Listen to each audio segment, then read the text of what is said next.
সবাইকে স্বাগত জানাচ্ছি নিউজ 24 এর নিয়মিত আয়োজন চট্টগ্রাম প্রতিদিন সংবাদে। পুরো আয়োজনে আপনাদের সঙ্গে আছি আমি আসিফ টিপু। খাগড়াছড়ির আলুটিলায় স্কুল শিক্ষিকাকে ধর্ষণের অভিযোগে অভিযুক্ত লিটন ত্রিপুরাকে গ্রেপ্তার করেছে পুলিশ জানায় বৃহস্পতিবার রাতের দিকে খাগড়াছড়ি সদর থেকে আলুটিলায় বেড়াতে আসার সময় তারেং এলাকায় অপহরণের শিকার হন নির্যাতিতা ওই নারী। দাবি করেন তাকে অস্ত্র দেখিয়ে জঙ্গলে নিয়ে ধর্ষণ করে অভিযুক্ত লিটন। খবর পেয়ে এলাকাবাসী ও সেনাবাহিনী ধর্ষণকারী লিটনকে আটক করে পুলিশে সোপর্দ করে। তার বিরুদ্ধে নারী ও শিশু নির্যাতন আইনে মামলা হয়েছে। কক্সবাজার বিমানবন্দরকে আন্তর্জাতিক মর্যাদা দেওয়ার সিদ্ধান্ত আপাতত স্থগিত করেছে সরকার। বেসামরিক বিমান পরিবহন ও পর্যটন মন্ত্রণালয়ের এক সংবাদ বিজ্ঞপ্তিতে এ তথ্য জানানো হয়।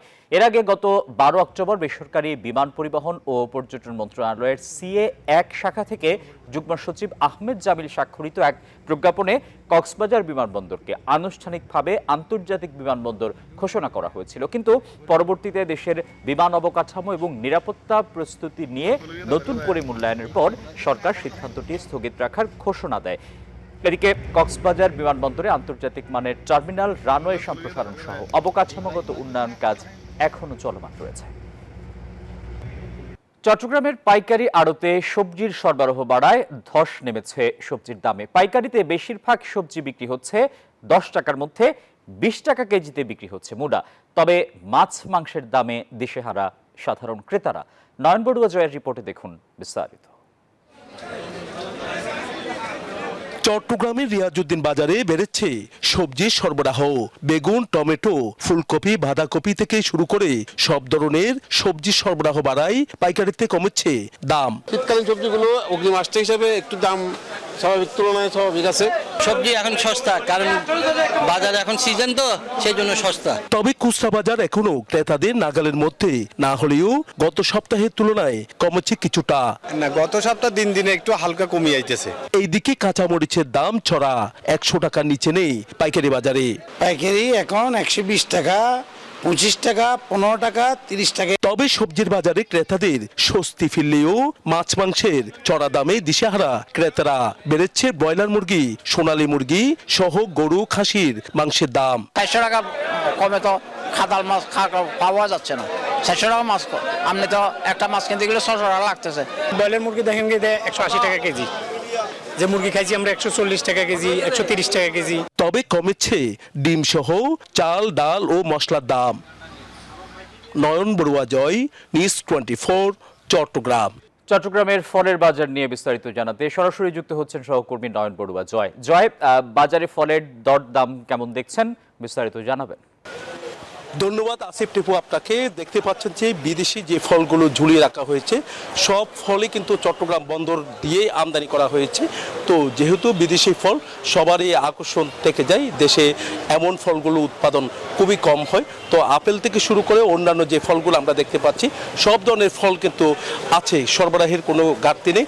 চট্টগ্রাম কাস্টমস কর্তৃপক্ষ যেমনটা আমাদেরকে জানিয়েছেন যে এবার আমরা দেখেছি যে ফলের আমদানি কিন্তু অনেক বেড়েছে, তবে যেভাবে দাম কমার কথা রয়েছে সেভাবে কিন্তু কমছে না, ফলের দাম হু হু করে বাড়ছে। আপেলের কেজি এখন 300 টাকা থেকে শুরু করে 400 টাকা কেজিতে তারা বিক্রি করছে।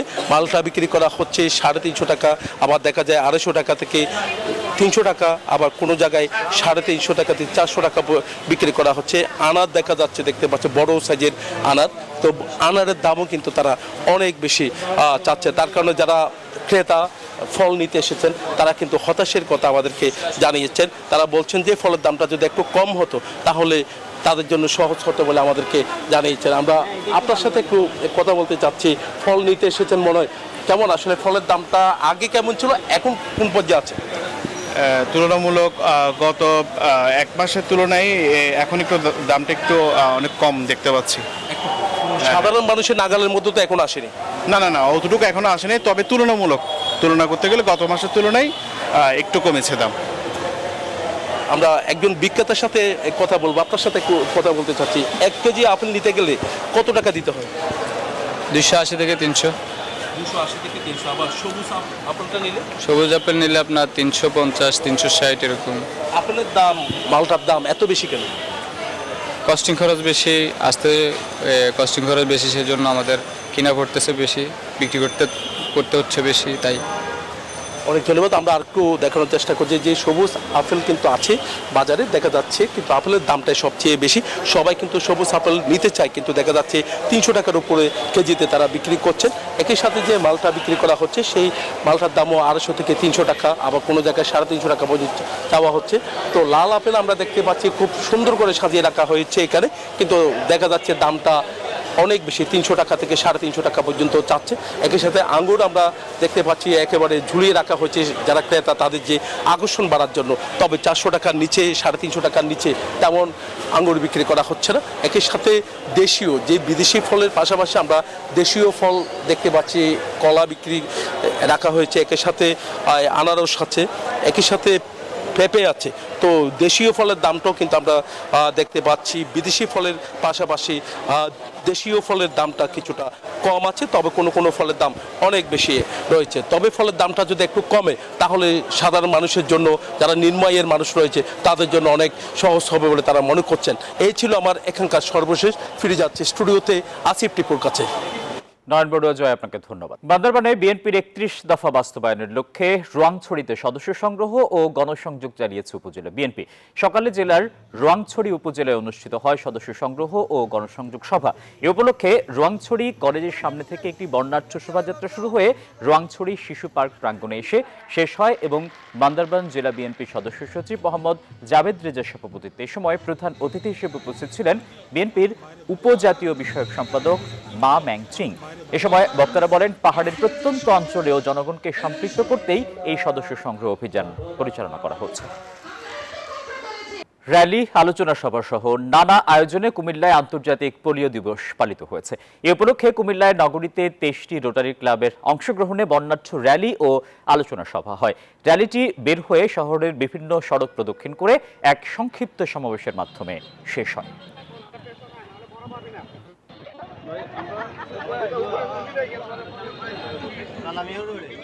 চাঁদাবাজি ও বেআইনি অস্ত্র ব্যবসার মামলায় সাজাপ্রাপ্ত আসামি মাইকেল চাকমাকে অবিলম্বে গ্রেপ্তারের দাবিতে বিক্ষোভ সমাবেশ করেছে পার্বত্য চট্টগ্রাম ছাত্র পরিষদ। বিকেলে ঢাকা বিশ্ববিদ্যালয়ের রাজু ভাস্কর্যের পাদদেশে এই বিক্ষোভ সমাবেশ অনুষ্ঠিত হয়। সমাবেশ থেকে বক্তারা মাইকেল চাকমাকে দ্রুত গ্রেপ্তার করে আইনের আওতায় আনার দাবি জানান। তারা বলেন, ইউপিডিএফ সহ পার্বত্য অঞ্চলে সক্রিয় সব সশস্ত্র সন্ত্রাসী গোষ্ঠীকে অবিলম্বে নিষিদ্ধ করতে হবে। এছাড়া রাঙ্গামাটির কাপ্তাইয়ে এক প্রতিবন্ধী মারমা নারীকে নির্যাতনের ঘটনায় জড়িত মারমা যুবকের দ্রুত বিচার নিশ্চিত করারও দাবি জানান বক্তারা।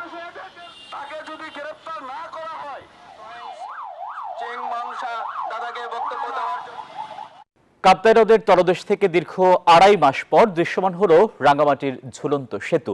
দৃশ্যমান পাটাতন, চলছে সংস্কার কাজ। এরই মধ্যে নিষেধাজ্ঞা তুলে নেয় বাড়তে শুরু করেছে পর্যটকের আনাগোনা, উচ্ছ্বসিত ভ্রমণ পিপাসুরাও। এদিকে দর্শনার্থী বাড়াতে আধুনিক ঝুলন্ত সেতুর পরিকল্পনা চলছে বলে জানিয়েছে পর্যটন কর্তৃপক্ষ।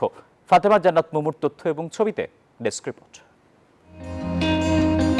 ঝুলন্ত এই সেতুকে বলা হয় সিম্বল অব রাঙ্গামাটি, যা পর্যটকদের জন্য বরাবরই আকর্ষণীয়, যার টানে সব মৌসুমেই পর্যটকের উপস্থিতি থাকে চোখে পড়ার মতো।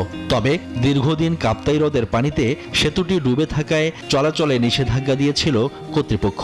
এ সময় কোটি টাকার রাজস্ব হারাতে হয়েছে পর্যটন সংশ্লিষ্ট ব্যবসায়ীদের। অবশেষে টানা 2.5 মাস পর দৃশ্যমান হয়েছে ঝুলন্ত সেতু। সেই সাথে নিষেধাজ্ঞা তুলে নেয় বাড়তে শুরু করেছে পর্যটক সমাগম, উচ্ছ্বসিত দূর দূরান্ত থেকে আসা ভ্রমণ পিপাসুরা। রাঙ্গামাটিতে ফার্স্ট টাইমের জন্য এসেছি এবং এটা আমার খুব ভালো লাগছে। আমরা পলওয়েল পার্কে গিয়েছিলাম এবং এখন ঝুলন্ত ব্রিজ দেখতে এসেছি, খুব ভালো লাগছে। ভিডিওতে একটু কমই বোঝা যায়, সেটাই আমি যত দেখছি আর শুধু ওয়াহ ওয়াহ বলে যাচ্ছে। ছোটবেলা থেকে একটা ফ্যান্টাসি ছিল যে ঝুলন্ত ব্রিজে তো সাধারণ জ্ঞান বইতে শুধু নামই পড়েছি, কখনো যাইনি। তো আজকেই প্রথম আসলাম। এই এলাকার ডিসিপ্লিনটা এত সুন্দর, এত ভালো, যা বলার বাইরে। প্রতি বর্ষাতে কাপ্তাই হ্রদে ঝুলন্ত সেতুর পাটাতন ডুবে যাওয়ায় আধুনিক ঝুলন্ত সেতু করার পরিকল্পনা চলছে বলে জানায় পর্যটন কর্তৃপক্ষ। প্রতি বছর যে বৃষ্টি ডুবে যাচ্ছে, এই বিষয়টি মাথায় রেখে আমরা আগামীতে পার্বত্য চর উন্নয়ন বোর্ডের মাধ্যমে যদি একটা আধুনিক ঝুলন্ত সেতু পাই, তাহলে আগামীতে আমাদের আগত অতিথিরা বা দর্শনার্থীরা তারা আধুনিক ঝুলন্ত ব্রিজের উপভোগ করতে পারবে। শুধু ঝুলন্ত সেতু মেরামত নয়, রাঙ্গামাটির পর্যটন ব্যবস্থাপনাকে ঢেলে সাজানো গেলে পর্যটকদের আগ্রহ ধরে রাখা সম্ভব বলছেন সংশ্লিষ্টরা। Desk report, news 24। বিএনপির যুগ্ম মহাসচিব শহীদুদ্দিন চৌধুরী অ্যানি বলেছেন, একটি ইসলামী দল অপপ্রচারে নেমেছে। এমন পরিস্থিতি মোকাবেলা করে আগামী নির্বাচনে ধানের শীষে ভোট দিয়ে সুন্দর দেশ ও সমাজ গড়ার আহ্বান জানিয়েছেন তিনি। বিকালে লক্ষ্মীপুর জেলা বিএনপির অস্থায়ী কার্যালয়ে লক্ষ্মীপুর পৌর মহিলা দলের যৌথ সভায় প্রধান অতিথির বক্তব্যে তিনি এসব কথা বলেন। এ সময় মহিলা দলের পৌর ও জেলা এবং বিএনপির স্থানীয় নেতৃবৃন্দ উপস্থিত ছিলেন।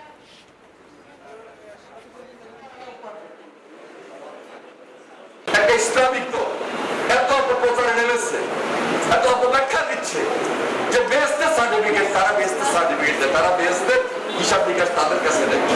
এই পরিস্থিতিটাকে মোকাবেলা করে আগামী নির্বাচন ধানের শীষকে ভোট দিয়ে আমাদের সুন্দর বাংলাদেশ গড়া, সুন্দর সমাজ গড়া, সুন্দর লক্ষ্মীপুর গড়া, এটা হলো আমাদের অঙ্গীকার। কক্সবাজারের টেকনাফের বাহারছড়ার গহীন পাহাড়ে পাচারকারীদের গোপন আস্তানা থেকে নারী ও শিশু সহ ৪৪ জনকে উদ্ধার করেছে কোস্টগার্ড। কোস্টগার্ড কর্তৃপক্ষ জানায়, গত মধ্যরাত ২টা থেকে সকাল ৭টা পর্যন্ত বাহারছড়ার পিনিস ভাঙ্গা পাহাড় এলাকায় অভিযান চালায় কোস্টগার্ড। এ সময় পাচারের উদ্দেশ্যে বন্দী রাখা নারী ও শিশু সহ ৪৪ জনকে উদ্ধার করা হয়। উদ্ধারকৃত ব্যক্তিরা জানান, মালয়েশিয়ায় উচ্চ বেতনের চাকরি ও উন্নত জীবনের প্রলোভনে তাদের টেকনাফের পাহাড়ে জিম্মি করে রাখে মানব পাচারকারীরা। মুক্তিপণের দাবিতে তাদের উপর নির্যাতনও চালানো হয়। আইনজীবী শহীদ আলিফ হত্যার বিচার দ্রুত কার্যকর। গাজীপুরে মসজিদের খতিবকে গুম করে হত্যা চেষ্টা সহ হিন্দুত্ববাদী সংগঠন ইসকনকে নিষিদ্ধের দাবিতে দেশের বিভিন্ন স্থানে প্রতিবাদী সমাবেশ ও বিক্ষোভ মিছিল করেছে বিভিন্ন ইসলামী সংগঠন। এ উপলক্ষে দুপুরে বাদ জুমা চট্টগ্রামের আন্দরকিল্লা মাহি জামে মসজিদের সামনে বিক্ষোভ সমাবেশ করে হেফাজতে ইসলাম বাংলাদেশ। সে সময় নেতৃবৃন্দরা বলেন, আলিফ হত্যার বিচারিক কাজ বিলম্বিত হচ্ছে। ইসকন সংগঠন নিষিদ্ধ না করলে আরও কঠোর কর্মসূচি দিতে বাধ্য হবে তারা। পরে বিক্ষোভ মিছিলটি নগরীর আশপাশের এলাকা প্রদক্ষিণ করে প্রেস ক্লাবে গিয়ে শেষ হয়। অন্যদিকে একই দাবিতে মানববন্ধন ও বিক্ষোভ মিছিল ও প্রতিবাদ সমাবেশ করেছে কুমিল্লা মহানগর হেফাজত ইসলাম বাংলাদেশ। শুক্রবার বা জুমা বিক্ষোভ মিছিলটি কুমিল্লা টাউন হল ময়দান থেকে বের হয়ে রাজগঞ্জ মোড় হয়ে মোগলচুরি সহ কেন্দ্রীয় ঈদগাহের পাশ দিয়ে অতিক্রম করে পূবালী চত্বরে এসে শেষ হয়। এ সময় বক্তারা ৬ দফা দাবি তুলে ধরে বিশ্বের অন্যান্য রাষ্ট্রের মতো বাংলাদেশেও অনতিবিলম্বে নিষিদ্ধ ঘোষণার দাবি জানান।